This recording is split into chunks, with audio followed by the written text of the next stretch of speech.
메콩강에 남겨둔 사랑 5편. 1993년 늦은 봄. 39의 민수는 다시 한번 그 오래된 이름을 가슴속에서 꺼내들었다. 린응옥린. 그 이름 하나가 그의 인생을 한 바퀴 돌려놓았다. 아들과의 만남 이후로 그는 밤마다 깨었다. 가만히 눈을 뜨면 1969년에 짙은 숲냄새와 메콩강의 습기가 방 안에 번지는 것만 같았다. 린이 그를 바라보던 눈, 흙먼지를 털어주던 손, 새벽마다 그의 어깨에 기대오던 그 따뜻한 체온이 시간의 벽을 뚫고 다시 살아났다. 그동안 외면했던 기억들이 누군가 문을 열어젖히기라도 한 듯 한꺼번에 밀려들었다. 1. 아들이 남긴 말, 그리고 가슴에 박힌 책임. 아버지 어머니가 아직도 기다려요. 그 말이 민수의 가슴을 부숴버렸다. 린은 결혼하지 않았다 했다. 다른 남자를 맞거나 새로운 가정을 꾸리지도 않았다고. 전쟁이 끝난 뒤 나라가 뒤집히고 마을이 쓸려나가도 린은 아들 하나 붙잡고 조용히 살아왔다고 했다. 그리고 매년 생일에 민수와 함께 찍은 단 한 장의 사진을 꺼내 메콩강가 작은 재단에 올려두었다고. 아버지가 한국에 계신다고 저보고 살아있으니까 언젠간 찾을 거라고 항상 말했어요. 그 말을 들었을 때 민수의 가슴속 어딘가가 아예 찢어져 버렸다. 린이 그렇게 살아왔다는 걸 그는 상상조차 하지 못했다. 민수의 결심. 그날부터 민수는 회사에도 변명을 하고 사람들도 멀리했다. 세상은 여전히 바쁘게 돌아갔지만 그의 마음은 오직 하나, 베트남으로 향하는 길뿐이었다. 아들이 건넨 오래된 주소 하나, 시간에 눌리고 눌린 종이, 하지만 린이 마지막까지 붙잡고 살았다는 그 주소였다. 민수는 떨리는 손으로 종이를 접고 표고를 반복했다. 1969년 그가 전쟁의 폭음 속에서 사랑을 나누던 그 마을과는 지금의 베트남이 전혀 다를 거라는 걸 알고 있었지만 그는 가야만 했다. 아니, 가야 할 시간이 드디어 온 것이었다. 3. 떠나기 전 밤, 민수를 괴롭힌 기억들. 잠들지 못한 밤, 민수는 다시 그 시절을 떠올렸다. 메콩강의 안개가 잔잔하게 깔리던 새벽. 린은 민수의 군복을 접어주며 작게 속삭이곤 했다. 민수 떠나면 나 매일 기다릴 거예요. 그때 그는 웃으며 말했다. 전쟁 끝나면 바로 데리러 올게. 약속이야. 린은 그 말을 믿었다. 그 믿음을 갖고 30해를 살았다. 하지만 민수는 돌아오지 못했다. 전쟁이 끝나고 한국으로 귀국한 뒤 군 내부 조치, 서류 정리, 현실의 장벽, 그리고 그의 젊은 나이로는 감당하기 어려운 무게들이 하나씩 그를 눌러버렸다. 그렇게 서랍에 넣은 채 하루만 미루고 한 달만 미루고 그러다 결국 30해가 지나버렸다. 그 죄책감이 민수를 질식시키듯 휘감았다. 린, 난 너무 오래 걸렸다. 그는 스스로에게 속삭였다. 4. 아들에게 솔직해지는 시간. 아들과는 자주 만났다. 아들은 아직도 한국 생활이 어색했지만 그의 눈에는 린의 모습이 많이 담겨 있었다. 민수는 어느 날 조심스럽게 물었다.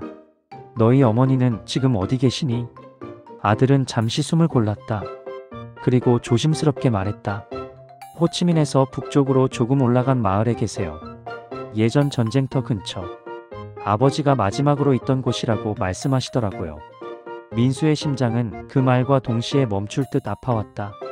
린이 그 자리에 그대로 남아있었다는 뜻이었다. 아들은 조용히 말했다. 아버지 가보시는 게 좋을 것 같아요. 민수는 그제서야 아들 앞에서 고개를 숙였다. 남자로서가 아니라 한때 누군가의 전부였던 사람으로서. 미안하다 아들아, 난 너무 무책임했다. 아들은 민수의 두 손을 잡았다. 그리고 말했다.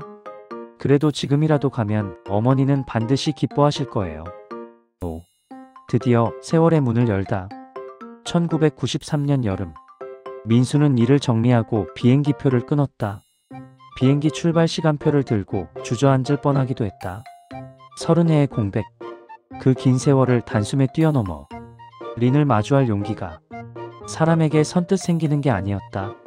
하지만 그는 마침내 결심했다. 린, 기다려라. 이번엔 내가 꼭 간다. 그의 음성은 떨렸지만 그 누구보다 단단했다. 6. 비행기 안에서 밀려오는 회상.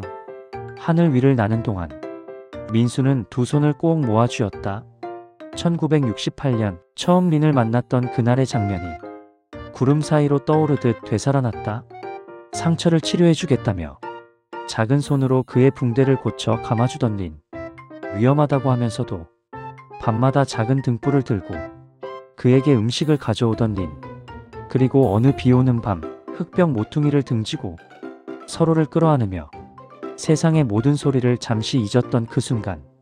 그때 린이 떨리는 목소리로 말했다.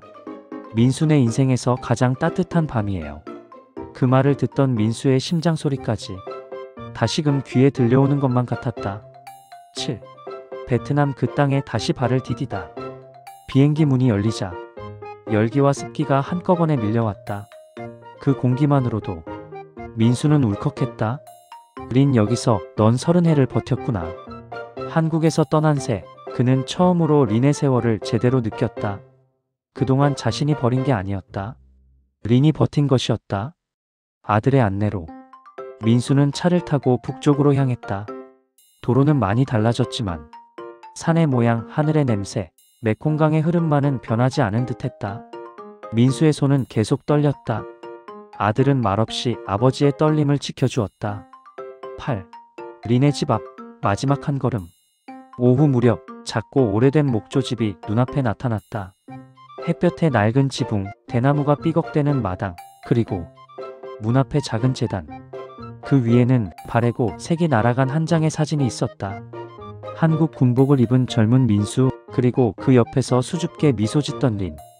민수는 그 사진을 보는 순간 다리에 힘이 풀려 바닥에 손을 짚었다. 린, 넌 정말 나를 버리지 않았구나. 그때였다. 집 안쪽에서 천천히 문이 열렸다. 세월의 흔적이 깊게 새겨진, 하지만 한눈에 알아볼 수 있는 그 얼굴. 린이었다. 민수는 숨조차 머문 채 그 자리에 그대로 얼어버렸다. 린도 민수를 보자 한 손으로 입을 가리고 두 눈이 떨렸다. 그리고 그녀는 아주 작게 하지만 분명하게 말했다. 민수. 민수의 눈가에서 참아왔던 30해가 한꺼번에 쏟아져 내렸다. 린, 나야. 정말 미안하다. 정말 너무 늦었다. 린은 천천히 마치 시간이 다시 흘러가기라도 한 듯 민수에게 다가왔다. 그리고 30해 동안 단 한 번도 놓지 않았던 마음을 담아 그의 가슴에 얼굴을 묻었다. 민수, 나 정말 보고 싶었어요.